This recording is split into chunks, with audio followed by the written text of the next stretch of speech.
မကြည့်ပဲစစ်တပ်လွတ်တော်တွေကိုတွားရောက်ဖောက်ခဲ့တဲ့အောင်စမှုစစ်တပ်စေကံလားဆိုတဲ့သတင်းတွေကိုတင်ဆက်ပေးမှာပါအာနာသိန်းစစ်တပ်ထိန်းချုပ်ထားတဲ့နေပြည်တော်ပြည်သူ့လွတ်တော်တပင်းဆောင်မှာနာမည်ကြီးမင်းသားစက်မင်းသားလေးအောင်စမှုအဖွဲ့ကတွားရောက်ဖြိုပြခဲ့တဲ့အပေါ်မှာပြည်သူတွေကြားဝေဖန်မှုတွေအပြင်းထန်မြင့်တက်နေရလဲဖြစ်ပါတယ်မြန်မာပြည်ကအမျိုးသမီးတို့အများစုကအခိုင်အမာအားပေးကြတဲ့ကြတဲ့အောင်စမှုဇက်ဖွဲ့ကပြည်သူ့လွတ်တော်တပင်းဆောင်မှာနှစ်ညတတိုင်းဖြိုပြခဲ့တာလည်းဖြစ်ပါတယ်ဒီဖြိုပြပွဲကိုအထူးအောင်လွတ်တော်ကိုယ်စားလှယ်တွေနန်းစီရီယံဝေဒန်တွေနဲ့မိသားစုဝင်တွေတက်ရောက်ကြည့်ရှုအားပေးခဲ့ကြတယ်လို့စစ်ကော်မရှင်ရဲ့ပြည်သူ့လွတ်တော်ဥက္ကဋ္ဌအဖြစ်နေရာယူထားတဲ့ဦးခင်ကြီးကသူ့ရဲ့လူမှုကွန်ရက်စာမျက်နှာပေါ်ကနေတဆင့်ပုံနေတဲ့တကွာဝါဒဖြန့်ရေးသားခဲ့တာလည်းဖြစ်ပါတယ်လက်ရှိမှာစစ်တပ်ဘက်က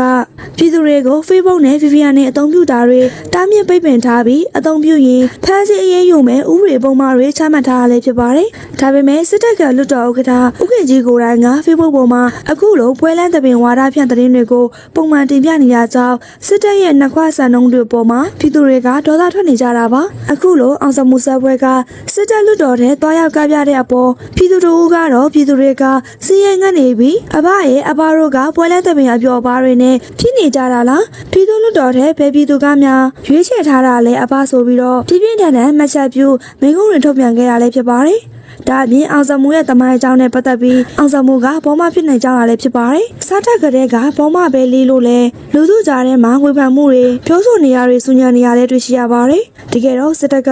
ဥဆောင်ပြီးရွေးကောက်ပွဲတွေကျင်းပခဲ့ပေမဲ့အဲ့ဒီနောက်ပိုင်းမှာလှုပ်ဆောင်ခဲ့တဲ့လွတ်တော်အစည်းအဝေးတွေကိုပြည်သူတွေဘက်ကလုံးဝစိတ်ဝင်စားခြင်းမရှိဘဲအဖက်မလုပ်ကြတာလည်းဖြစ်ပါတယ်။ဒီလိုအခြေအနေနဲ့ပတ်သက်ပြီးနိုင်ငံရေးစောင့်ကြည့်သူတူကဖက်စစ်လွတ်တော်ကိုပြည်သူတွေကအဖက်မလုပ်လို့စစ်တပ်ကမွေးထားတဲ့စက်မင်းသားပွဲသွင်းပြီးလူစိတ်ဝင်စားအောင်လုပ်တဲ့ပြည်သူဆက်ဆံရေးလက်ကွက်ပါလို့သုံးသပ်နေကြရလဲဖြစ်ပါတယ်။သူကပဲဆက်လက်ပြီးအားလုံးကဖက်စစ်တပ်အစီကံပဲမို့မသိခင်ကတည်းကနန်နေတဲ့ချီတုပ်တွေရဲ့ချီသိပ်ပေမှာလို့လက်ရှိဖြောပြပွဲနဲ့စစ်တပ်အတိုင်းဝိုင်းကိုပြပြထန်ထန်ဆုတ်ချပြောဆိုခဲ့တာလဲဖြစ်ပါတယ်။ဒီပွဲမချင်းပြခင်ဇူလိုင်လ17ရက်နေ့ကတည်းကလည်းဦးခင်ကြီးနဲ့အောင်စမှုတို့ဟာစစ်တပ်လွတ်တော်ထဲမှာအကြိုတွေးဆောင်ပွဲတွေပြုလုပ်ခဲ့ပါသေးတယ်။အဲ့ဒီအကြိုတွေးဆောင်ပွဲမှာစစ်ကောင်ဆောင်ရဲ့သမီးဖြစ်သူခင်သေးရီတပ်မုံရဲ့စီးပွားရေးလုပ်ငန်းတွေကိုဦးစီးလုပ်ကိုင်ပေးနေတဲ့ကိုရွှေမန်းခေါ်ဝေမင်းမောင်လေးတူတူပါဝင်နေတာကိုတွေ့ရှိရတဲ့အတွက်ဒါဟာစစ်တပ်နောက်ကအတိုင်းဝိုင်းကဂျားကန်ချိတ်ဆက်ပေးနေကြတာဖြစ်ကြောင်းပေါ်လွင်နေရလဲဖြစ်ပါတယ်ရှင်အောင်စမှုကိုမျက်နှာလိုမျက်နှာရမဖားပဲဖိုးချဘက်ကရက်တည်နေတဲ့နုပညာရှင်3ယောက်